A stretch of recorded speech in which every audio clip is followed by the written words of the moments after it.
নমস্কার বন্ধুরা, SB academic সেন্টারের প্রত্যেকটা ছাত্রছাত্রীকে স্বাগত। আজকে আমি তোমাদের এবিটিআর টেস্ট পেপার সলভ করাচ্ছি মাধ্যমিকের। দেখতে পাচ্ছ আজকে তোমাদের আমি ম্যাথমেটিক্সটা দেখিয়ে দেবো, ম্যাথমেটিক্সটা সলভ করাবো। আজকে তোমাদের ম্যাথমেটিক্সের পেজ নম্বর 193 নম্বর পেজের অঙ্কগুলো সলভ করে দেবো, ঠিক আছে? তো দেখো 193 নম্বর পেজ দেখতে পাচ্ছো, এর যাবতীয় অঙ্কগুলো আছে, এই অঙ্কগুলো কিন্তু সব সলভ করে দেওয়া হয়েছে, ঠিক আছে? তোমরা আমাদের প্লে লিস্টে পেয়ে যাবে এবং 1, 2, 3 দাগের অঙ্ক সব অঙ্ক সলভ করে দেওয়া আছে। আমাদের প্লে লিস্টে যাও, এসবি একাডেমিক সেন্টারের প্লে লিস্টে যাও, তোমরা এই অঙ্কগুলো সব সলভ পেপার পেয়ে যাবে, ঠিক আছে? দেখতে পাচ্ছ 2 দাগের অঙ্ক, এগুলো সব প্লে লিস্টে পেয়ে যাবে, সত্য মিথ্যা সব পেয়ে যাবে। আজকে যে অঙ্কগুলো বিশেষ করে তোমাদের সলভ করে দেবো সেটা কিন্তু 4 দাগের অঙ্ক। 4 দাগের অঙ্ক কী বলেছে দেখো তোমরা। বলেছে দুজনের একটি অংশীদারি ব্যবসায় মোট লাভ 1500 টাকা, রাজীবের মূলধন 500 টাকা, লাভ 900 টাকা হলে আফতাবের মূলধন কত? খুব ইম্পর্টেন্ট প্রশ্ন। তো দেখতে পাচ্ছ এই অঙ্কগুলো সব সলভ করে দেবো। দেখে এখানে অঙ্কগুলো টুক আছে, খুব ভালো হয়েছে। পেজ নম্বর 194 নম্বর পেজ। দুজনের একটি অংশীদারি ব্যবসায় মোট লাভ 1500 টাকা, রাজীবের মূলধন 6000 টাকা, লাভ 900 টাকা হলে আফতাবের মূলধন কত? তো দেখতে পাচ্ছ, মনে করি আফতাবের মূলধন সমান x টাকা, দুজনের মূলধন অনুপাত x:6000, রাজীবের মূলধন 6000 বাই x যোগ 6000 মাল্টিপ্লাই 1500। তো দেখতে পাচ্ছ টোটাল ক্যালকুলেশন করা হয়েছে, তোমরা বুঝতে পারছো। ক্যালকুলেশনটা দেখে নাও, অ্যান্সার কিন্তু 4000 টাকা হয়েছে। কী হয়েছে? অ্যান্সার হয়েছে 4000 টাকা। ফটাফট করে 2 দাগের অঙ্ক। বার্ষিক 5% সরল সুদের হারে মাসিক সুদ 1 টাকা হলে মাসিক সুদ 1 টাকা হবে নির্ণয় করো। তো দেখো আসলের মানটা নির্ণয় করতে বলেছে, ঠিক আছে? পি এর মানটা, পি সমান কী আছে আমরা দেখতে পাচ্ছি এখানে। সুদের হার 5%, সময় 1/12 বছর, সুদ 1 টাকা। আসল মানে কি 1 মাল্টিপ্লাই 100 r/t। তো দেখতে পাচ্ছি এখানে ক্যালকুলেশন করে আমরা পাচ্ছি কত? 240 টাকা পাচ্ছি। ওকে, দেখো এবার আমরা পরের অঙ্ক রোমান 3 প্রশ্নটা দেখতে পাচ্ছি। রোমান 3 যে প্রশ্ন আছে, রোমান 3 প্রশ্ন দেখো। যারা যারা ভিডিওটা দেখছো, যারা চ্যানেলের সঙ্গে যুক্ত আছো, যারা চ্যানেলটাকে সাবস্ক্রাইব করছো, তাদের আমি অসংখ্য ধন্যবাদ জানাই। x,12, y,27 ক্রমিক সমানুপাত হলে x ও y এর ধনাত্মক মান নির্ণয় করো। x/12 = 12/y = y/27। প্রথমে দেখো আমরা এই দুটো করছি, y/12/y = y/27, y² = 12 × 27 কত হবে? 324। তো y = কত হবে? √324 মানে কি 18। আবার মানটা বসানো হয়েছে x/12 = 12/y। আমরা দেখো এবার আমরা 12/y, তার মানে কি xy = আমরা দেখতে পাচ্ছি xy = কত ছিল? 12/y আছে। y এর মান কত? y এর মান কিন্তু আমরা দেখতে পাচ্ছি y এর মান 18 বসিয়েছি। 18কে 144 দিয়ে ভাগ করলে কত হবে? 12 গুণ করলে কত হয়? 12 গুণ করলে xy গুণ করলে কত হবে? 144 হয়। 8 পাচ্ছি, ঠিক আছে? অর্থাৎ x = 8, y = 18। পরের অঙ্ক রোমান 4 এর অঙ্ক কী বলেছে? √15 + √3 এবং √12 + √8 এর কোনটি বড়? যুক্তি দিয়ে লেখো। √15 + √3 এর whole square, a² + 2ab + b²। তার মানে কি 15 + 2√50 মানে কি 2√45, এদিকে আর 3 হচ্ছে, মানে 18 + 2√45। আর এখানে দেখো, এখানে a² + 2ab + b² মানে কি 10 × 18, এখানে গেছে 2√80। অর্থাৎ এটা আমরা দেখতে পাচ্ছি যে এটা কিন্তু বড়, ঠিক আছে? এটা চলো, এটা 45 আছে, দেখো তোমাদের বোঝাচ্ছি। এখানে 18 আছে, এটা 18 আছে, মিলে গেছে। এদিকে 2 আছে, এদিকে 2 আছে, বাট এখানে √45, এটা √80, তার মানে এটা বড়, ঠিক আছে?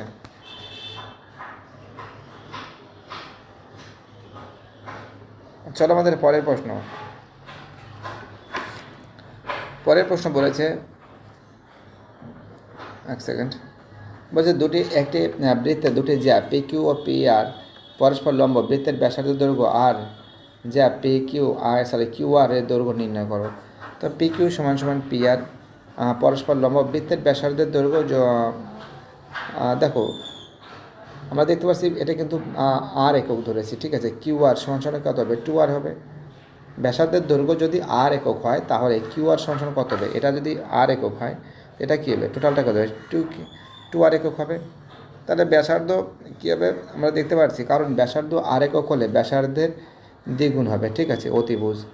চলো আমাদের পরের প্রশ্ন 6 দাগের অঙ্ক কী বলেছে দেখো, দুটি বৃত্তের ব্যাসার্ধ দৈর্ঘ্য 8 সেন্টিমিটার 3 সেন্টিমিটার, তাদের কেন্দ্রদের দূরত্বের মধ্যে 13 সেন্টিমিটার হলে বৃত্ত দুটি একটি সরল সাধারণ স্পর্শকের দৈর্ঘ্য নির্ণয় করো। r সমান সমান 8, এটা সমান 3, এটা সমান d সমান 13।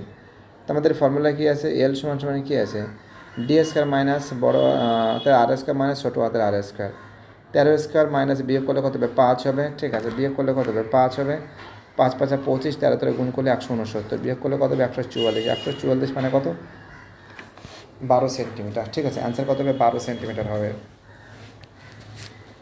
দেখতে পাচ্ছ খুব সুন্দর করে সলভ করছি। এবার দেখো পরের অঙ্কটা 7 অঙ্ক, একটি বৃত্তস্থ চতুর্ভুজের ক্রমিক 3টি কোণ অনুপাত 1:2:3 হলে দ্বিতীয় কোণের সঙ্গে চতুর্থ কোণের নির্ণয় করো। তো দেখো আমরা এখানে নজর করে দেখতে পাচ্ছি প্রথম কোণ এখানে এ বি সি ডি করা আছে, a সমান 2x, b সমান 2x, c সমান 3x। বৃত্তস্থ চতুর্ভুজটি ধর্ম আমরা জানি, বৃত্তস্থ চতুর্ভুজের বিপরীত কোণগুলো পরস্পর সম্পূরক অর্থাৎ 180 ডিগ্রি, মানে এইটা এ কোণ আর সি কোণ 180 ডিগ্রি মানে 90 90, আর ডি আর বি কোণ কত আছে যোগ করলে 180, টোটাল 360। এ প্লাস সি সমান 180 ডিগ্রি, এক্স প্লাস 3x সমান 180 ডিগ্রি, এক্স সমান 180কে 4 দিয়ে ভাগ করলে হতে 45 ডিগ্রি আছে। তা বি সমান কত আছে 2 গুণ 45 মানে 90 ডিগ্রি, বি প্লাস ডি মানে কি সমান 180, ডি সমান 180কে 90 বাদ দিলে কত 90 ডিগ্রি পাচ্ছি। অর্থাৎ আমরা দেখতে পাচ্ছি দ্বিতীয় কোণ এবং বি চতুর্থ কোণ ডি এর অনুপাত কত আছে 90:90, কিন্তু 1:1।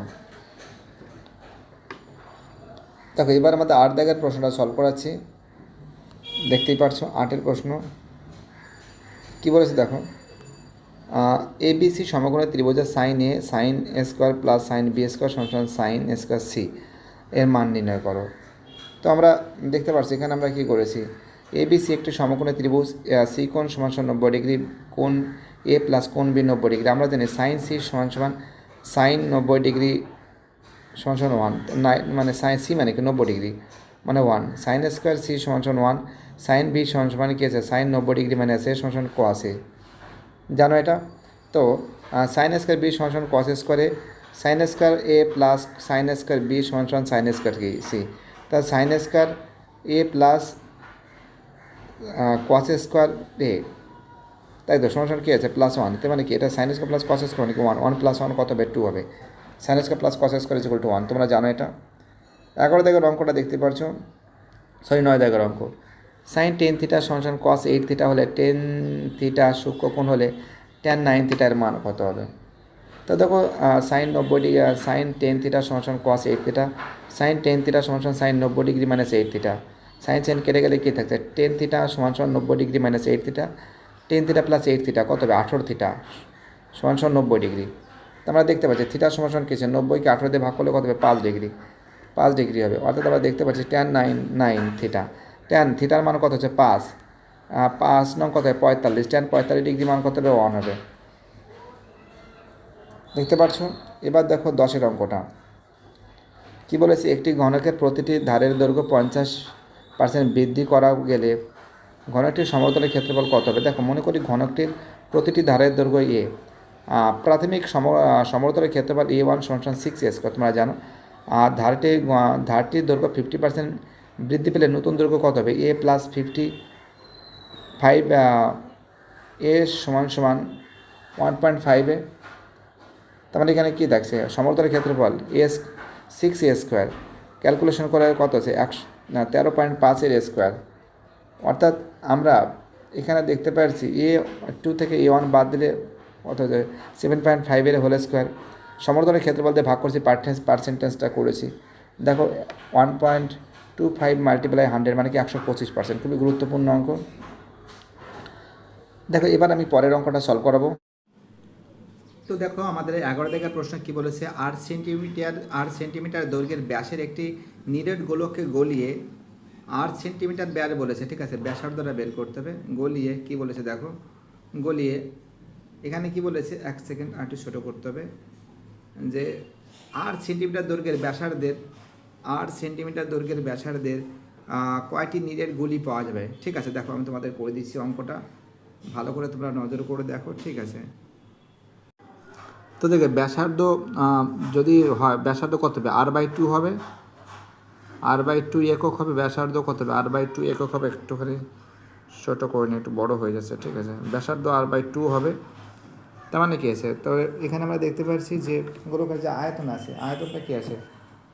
4/3 পাই r3। ঠিক আছে, এটা কী হবে? 4/3 পাই r3। এটা আমি r1 ধরছি, এটা r1 ধরছি। ঠিক আছে, তো আমরা দেখতে পাচ্ছি 4/3 পাই r3 মান কত আছে? r/2, এর মাথায় কিউব সমান সমান 4/3 পাই r3। তো দেখো আমরা কী করতে পারি? 4/3 পাই r3, না সরি, এখানে আমরা একটা কাজ করতে পারি যে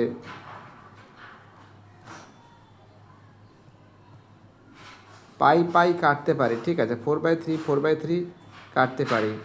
তো এখানে কী থাকছে? r3, তার মানে কি r3/8 সমান সমান r3। ঠিক আছে, আমরা ধরি, আমি x ধরে নিলাম। ঠিক আছে, আমরা দেখতে পাচ্ছি এখানে একটা x ধরে নিলাম, মানে কতগুলি গুলি পাওয়া যাবে? xটি গুলি পাওয়া যাবে, গুণ x করে দিলাম। ঠিক আছে, গুণ x করে দিলাম। তো আমরা দেখতে পাচ্ছি r3 কেটে গেলে কী থাকছে? x সমান সমান কত থাকবে? 8টি থাকছে। কী থাকছে? 8টি থাকছে। ওকে, কী বললাম বুঝতে পারলে? দেখো তোমাদের আরেকবার বুঝিয়ে দেওয়ার চেষ্টা করছি আমি, একটু কাটছি, না কাটলে জিনিসটা বোঝানো বহুত মুশকিল হয়ে যাচ্ছে। দেখো তোমাদের বোঝাচ্ছে আরেকবার ভালো করে।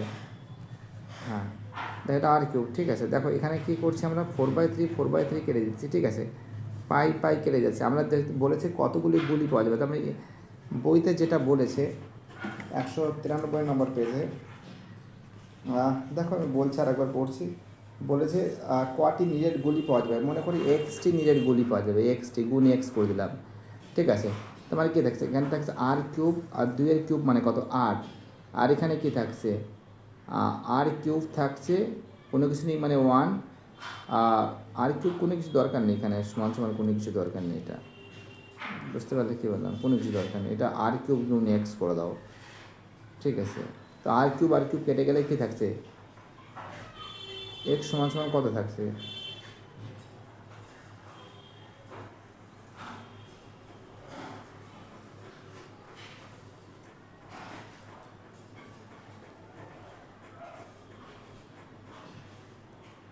সমান সমান 8টি থাকছে। দেখো আমাদের পরের অঙ্কটা কী বলেছে?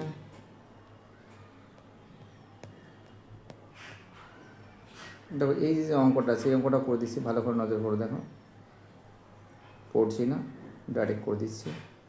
ওকে, তো দেখো অঙ্কটা যদি করি তাহলে তোমরা নজর করে দেখতে পারবে।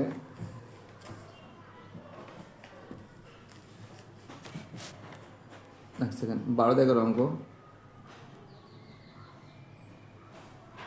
সিগমা এন, যারা যারা ভিডিওটা দেখছো প্লিজ তাদের অনুরোধ করছি চ্যানেলের সঙ্গে যুক্ত থাকো।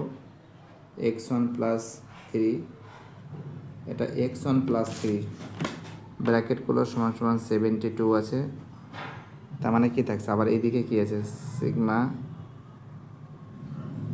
এন আই কী আছে? x1 - 7 সমান সমান 12। তাই তো, এবার যদি আমরা সমীকরণটা যদি প্রতিসারিত করি তাহলে কী হবে? সমীকরণটা প্রতিসারিত করলে আমরা দেখতে পাচ্ছি কী আছে, ভালো করে দেখো। সিগমা এন এখানে কত আছে? x1 plus sigma N i1, এটা কী আছে? 3 সমান সমান 72। তাই তো, 72 পাচ্ছি। তো দ্বিতীয় সমীকরণটা প্রতিসারিত যদি করি তাহলে কী হবে? সিগমা থাকবে, এন থাকবে, i - 1 সমান সমান 1, এটা কি থাকবে x1 minus sigma N I সমান 1 7 সমান 12 পাচ্ছি তো, মুছে নাও তোমরা, মুছে নাও প্লিজ, মুছে নাও। 12 পাচ্ছি, মুছে নাও, আবার করবে, এরপর থেকে করো। তাহলে আমরা এখান থেকে দেখতে পাচ্ছি যে সিগমা পাচ্ছি এন আই, এরপরে লিখবে 1 মাইনাস 7n সমান 12। তাহলে আমরা সমীকরণ বিয়োগ করে পাচ্ছি কী থাকছে, বিয়োগ করে পাচ্ছি সিগমা এন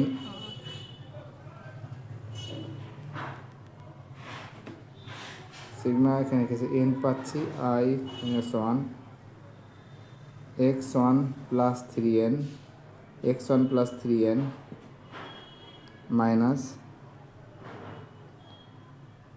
ডাইরেক্ট করে দিচ্ছি, হ্যাঁ, সিগমা এন আই সমান 1 x1 plus minus minus plus হয়ে যাচ্ছে, এটা যদি ঘুরে দিই প্লাস হয়ে যাচ্ছে 7 সমান 60। আমি ডাইরেক্ট করে দিচ্ছি, এখানে মাইনাস দিয়ে করতে ব্র্যাকেট দিয়ে করিনি, সেটা 60 হয়ে গেছে। তার মানে কি এখানে কেটে যদি যায়, এখানে যদি কেটে যায় আমরা দেখতে পাচ্ছি, কেটে যদি যায় এখানে কত আছে 7n, এদিকে 3n, এটা কেটে যাচ্ছে, কেটে গেলে কী থাকছে এখানে 7 আর 3n কত আছে 10n সমান 60। অ্যাকচুয়ালি পেনটা আমার কাছে নেই, তার জন্য হাতের লেখাটা বাজে হচ্ছে। 10 দিয়ে যদি ভাগ করে কত হবে, এটা 10 ভাগ করলে 6 হবে, অ্যান্সার 6 হবে। ভিডিওটি দেখার জন্য এসবি একাডেমিক সেন্টারের তরফ থেকে প্রত্যেকটা ছাত্রছাত্রীকে জানাই অসংখ্য ধন্যবাদ। সুস্থ থাকো, ভালো থাকো, চ্যানেলের সঙ্গে যুক্ত থাকো, এটাই আমার একান্ত অনুরোধ তোমাদের কাছে। বাই টাটা, সবাই ভালো থাকবে, চ্যানেলের সঙ্গে সাপোর্ট দেবে, এটাই সবথেকে বড় ব্যাপার। ওকে।